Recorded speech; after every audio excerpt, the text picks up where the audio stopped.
Hi guys, today is Sunday, November 17th, about 3:05 p.m.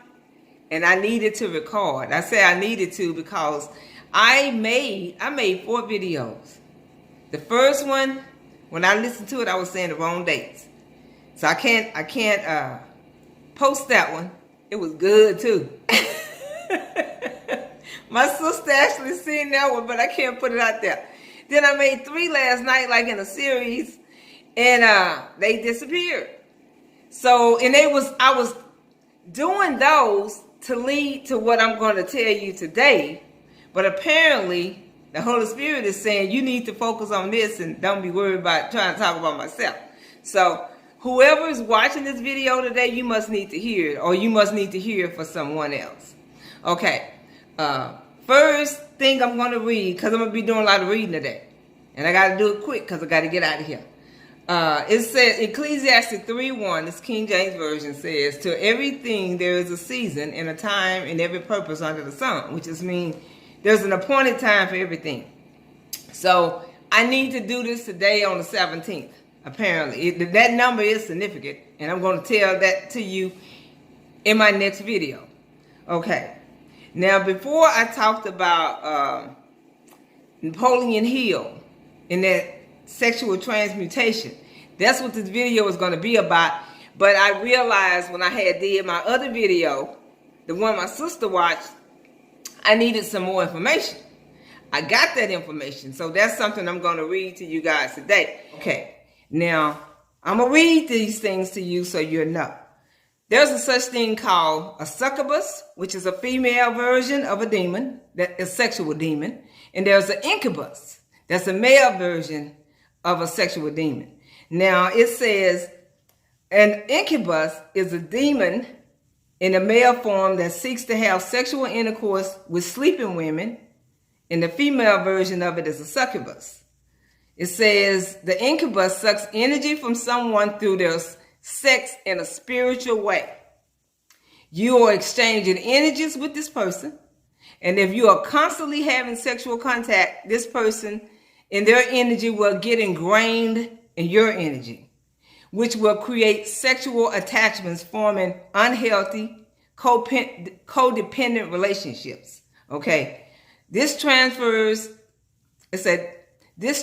of these spiritual energies could be received as a sexually transmitted spiritual disease. Now, I've talked to somebody who was proud of the fact that they hadn't caught an STD, but they probably got this, a spiritual disease, because they used to attend sex parties. Now, that's why you shouldn't be going to these things, because there are people that are cognizant of the fact that they have a demon that is with them, that they take to these sex parties, feeding off your energy. They feeding off it because, remember how I was telling you about your genius? Your genius is in your sacral chakra, which is your creative energy, your female parts, or your male parts, your growing area. Okay, your sacral energy is your creative energy. And if you are commingling your energy with someone else's creative energy, it becomes intertwined. And whatever they are doing and whatever's going on with them internally, because it's spiritual. So if they have a spiritual, because it's spiritual, you're gonna receive what they have. That's why sex, you having sex and you thinking you're having sex, but it's deeper than that. God put creation in you. It's a spiritual thing. Now, if they spiritually imbalanced, you would become spiritually imbalanced. If they're emotionally imbalanced, you're going to become emotionally imbalanced. If they're dysfunctional, you're going to become dysfunctional as well. And then one of them said, I think this one was in Wikipedia, which you can't really trust that, but it said that in some traditions it holds that if you have repeated sexual activity with the incubus or the succubus, it may result in the deterioration of your health, mental state, or even death. Now, I wanted to get that out. That's what you guys needed to know. Now, I'm going to read the information from Napoleon Hill, about the he says how you transmute sexual emotion and achievements. Now I'm going to read this stuff here. It's called How to Transmute Sex Emotions into Achievement. Now these are not my words. This is Napoleon Hill. And this book was written like in 1930 something. He says anything you do can be electrifying and positive and profitable when it is infused with sex emotion. Nature has provided that the vegetable and the animal kingdom know sex activity only in certain seasons. Man, however, knows sex activity in every season. Perhaps that is why sex makes so much trouble for so many people. They make people keep themselves willfully ignorant of sex because they are afraid of it. And they may debauch the instinct by doing debased or demoralizing things and excessive indulgence in sensual pleasure. It's because he said that people like overindulge in sex and all of that because they want to show that they're not afraid of it, or because they simply let it run away with them. It says in either case, sex loses deep force and meaning it has for a man and only for man. Some religions view sex as carnal and a lump of hell and sex together. And he's saying that some religions have sex and hell as being equally evil. On the other hand, we have sex magazines and vulgar sex talk. It's twisted. He said, but too many people are caught up in either the extremes, thinking it's bad or just overindulging in it. It says too many people never find out how much of the spiritual is tied into the physical.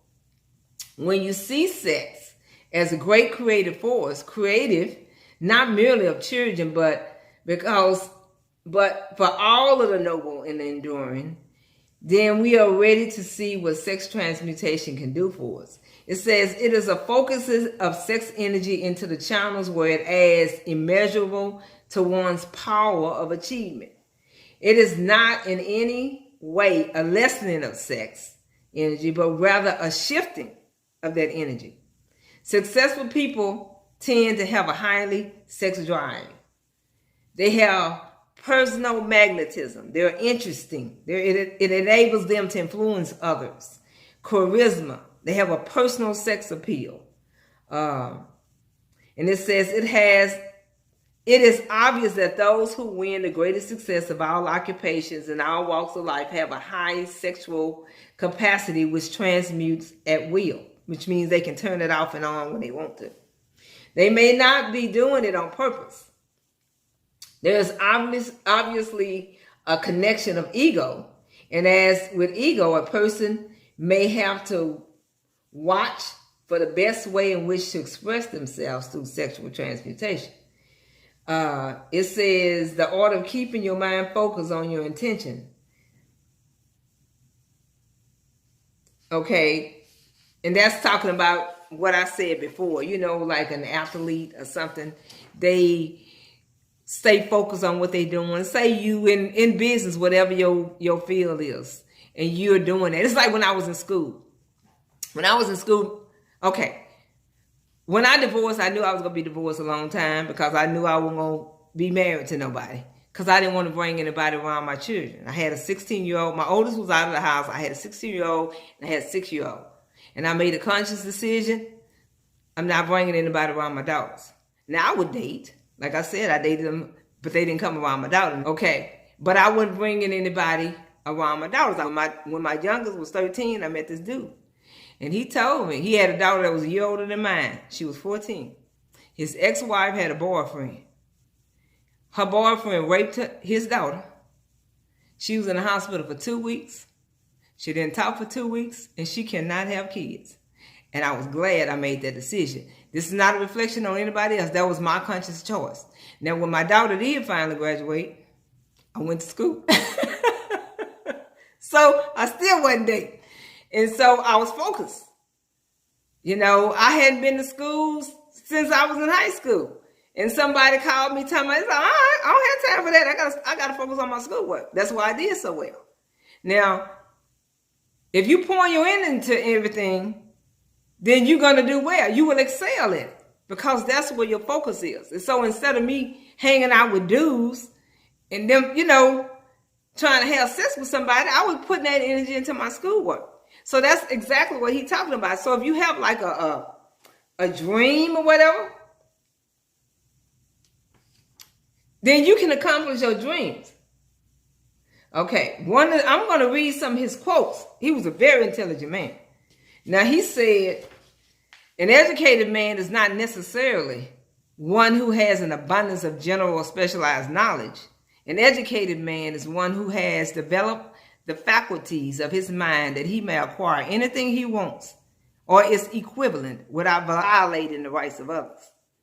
He said, a genius is simply one who has taken full possession of his own mind and directed it towards objectives of his own choosing without permitting outside influences to discourage or mislead him. I'm going to read that one again.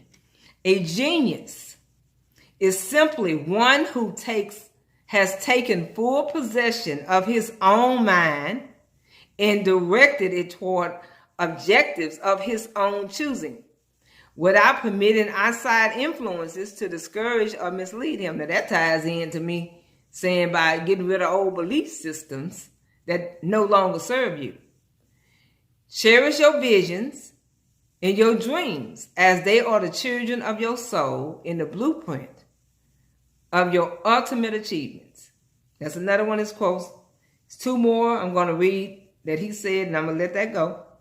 He said, when you are able to maintain your own higher standards of integrity, regardless of what others may do, you are destined for greatness. Which ties into, I know this video is for somebody. A man who cannot reach a decision promptly, once he has all the facts, cannot be depended upon to carry out any decision he makes.